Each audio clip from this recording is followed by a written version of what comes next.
So, if you watch my last video, um, you'll be like, why did he end the video with something that had nothing to do with the topic? I said, the nation of Abraham, I love you guys. And you might be thinking, what is this nation of Abraham that he keeps referring to? I mean, I don't read that anywhere in the scriptures. Yeah, so, sooner or later, people are going to have to take a look at these videos of mine and step back away from them, quit, looking at it like this, like point blank, step back away from it a little bit and take a look at these videos. Yeah, they overlap like the scales on a fish. They're seamless armor. Yeah, like the full armor of God. Yeah, that. Um, there's a little bit of overlap in every single one of my videos. Might take a keen eye to see that, or maybe I should say a keen ear to hear that. But there's no doubt that that's what I've done. Where does it say anything about the nation of Abraham? That's a rhetorical question. Kind of like the rhetorical question I had about 20 videos ago when I said, how many maggots does it take to eat an elephant? Yeah, it's almost like every one of these little videos of mine is just an individual maggot eating away at the lies of this world. Yeah, sooner or later there'll just be that skeleton of truth. Yeah, they're gonna eat away the lies and leave the frame of what was originally there. Yeah, and so in my last video I talked about, there might be consequences to adding and taking away from the Bible, but that it's totally possible. Yeah, it's totally possible. I mean, I can make video after video after video proving that. So does that mean we throw the baby out with the bathwater? Like, look at this Bible, it's plagued. Pitch it, No. The reason why it's there's some holes in the Bible is because it's been under attack for 2,000 years, part of it, 4,000 years, part of it, 5,000 years, part of it. I don't know, like it's been under attack for a long time, folks. Why is it under attack?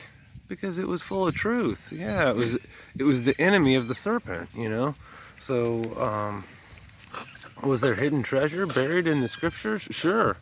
If there wasn't hidden treasure in there, the serpent would have stole away all the truth a long time ago. And so truly the serpent is pretty well blind to the truth. So he wasn't able to find these hidden treasures. But yeah, you're supposed to dig through the scriptures for hidden treasures. You're not supposed to dig through the earth for hidden treasures. Yeah, so that gold and that silver and that the oil, digging for oil, digging for gold, digging for silver, digging through the earth for treasures is a sin. Digging through the scriptures for treasures is a blessing. We're supposed to we're supposed to seek heavenly treasures, and we are not supposed to seek earthly treasures. And do I need to spell out the Abraham thing?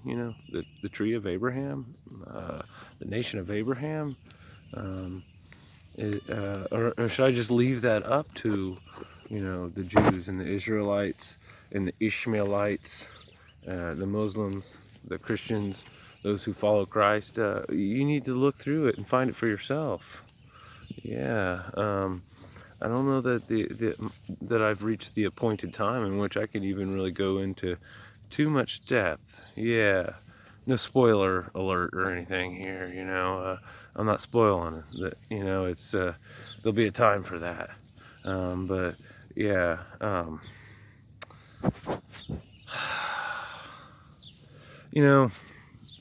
To me, the scriptures are like this big, huge spider web. I kind of mentioned that. I say, pull yourself away from the spider web. Don't just look at those individual strings. Like, pull yourself away. See the whole thing, If you've ever walked out one morning, let's say, and there's some dew on the spider web, it makes it real easy to see it. And she just spun it that night, Some people see the scriptures as this one continuous line from beginning to end. And then some people just kind of see these individual sections. Well, the scriptures are one continuous line from beginning to end, but sometimes, like, you know, a fly will come into the spider web, get caught, you know, and she'll come up and she'll wrap that fly up, and you know, there's like this little section. It's obviously missing now. You know, yesterday it was like seamlessly perfect. You know, and then today you go out and there's like, well, it's obvious, you know, like you can connect it, you can connect it, you know, visually and be like, oh, you know, there's obviously there's something missing there. Yeah. And you come back a couple days later and there's another piece missing, and maybe another day later there's like a little another section missing. Yeah, it's pretty obvious to you step back away from the scriptures and take a good look at the whole entire big picture that yeah, there's some things missing, but where the cross members of the strings are, you could kind of be like, okay, we're from here to there, that's what's missing. This plus this, well, you'd have to have the, yeah, there's the answer. Yeah, Nation of Abraham. Folks, you know, I guess this is probably about the time I really need to get into the Gog and Magog. I keep sidestepping that one, but you know, I'm running out of time on this video, and yeah, so if you haven't watched all my videos, then you're probably, you know, missing out on things, and you know, there is kind of a chronological order to things. You could probably skip around and kind of put two and two together, but yeah, like always, I always kind of apologize about what I left out of the last one, or I mention what I'm kind of going into the next one. Yeah, the next one, Abraham, the Nation of Abraham, Gog and Magog. Guess I'm gonna have to go into that. But anyway, I'm out of time. I love you folks. Gotta end this one.